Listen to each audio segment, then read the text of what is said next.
Magandang oras mga kababayan, narito na ang pinaka-latest update natin sa Bagyong Paulo at sa magiging lagay ng ating panahon ngayong araw at sa susunod na 24 oras.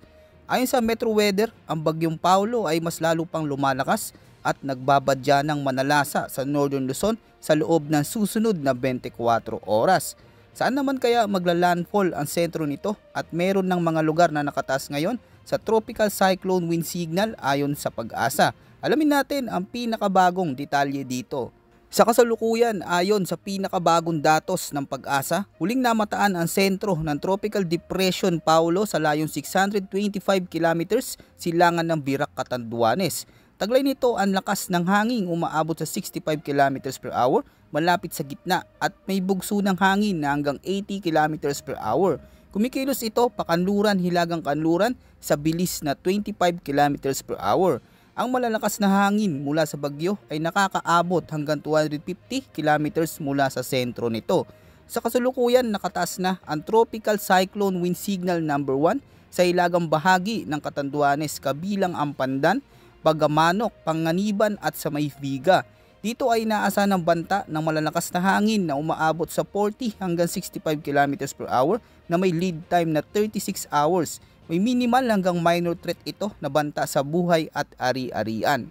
Ayon sa datos, posibleng umabot hanggang signal number 4 ang pinakamataas na babala sa pagdaan ng bagyo, subalit hindi rin inaalis ang tsansa na umabot pa ito sa pinakamalakas na signal number 5 kung tuluyan lalakas bilang typhoon category bago ito maglandfall.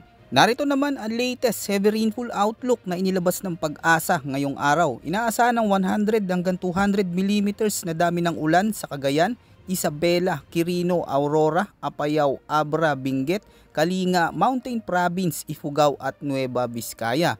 Habang 50 hanggang 100 mm naman sa Ilocos Norte, Ilocos Sur, La Union, Pangasinan, Nueva Ecija, Tarlac, Zambales at Bataan. Pagsapit naman ng October 4, makakaranas ng 100 hanggang 200 mm na buhos ng ulan ang mga lugar sa Ilocos Sur at La Union. Samantala, 50 hanggang 100 mm naman sa Ilocos Norte, Apayao, Abra, Mountain Province, Benguet, Kalinga, Pangasinan at sa may Ifugao.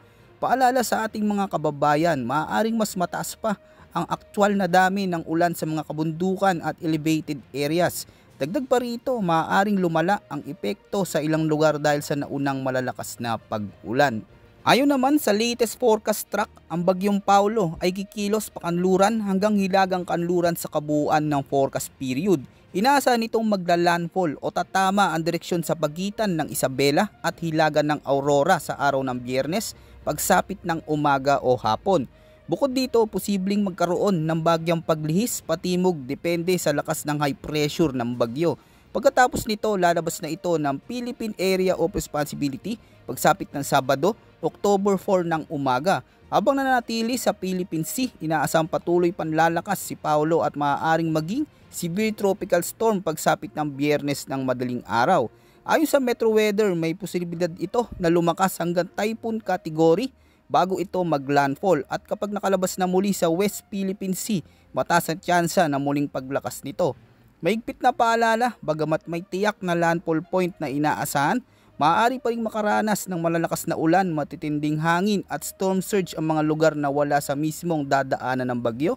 Maaari ring magbago ang direksyon nito sa loob ng tinatawag na forecast confidence cone, kaya mahigpit na pinapayuhan namin ang lahat ng ating mga kababayan na maganda sa malalakas na pag-ulan at hangin at posibleng pagkakaroon muli ng malawakang pagbaha dulot ng Bagyong Paulo.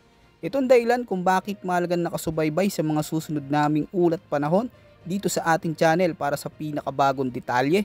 Yan muna ang ating pinaka-latest weather update at ito po ang inyong weather forecast ng bansa. Maraming salamat po at huwag kalimutang mag-ingat ngayon nakakaranas tayo ng sunod-sunod na pag-ulan.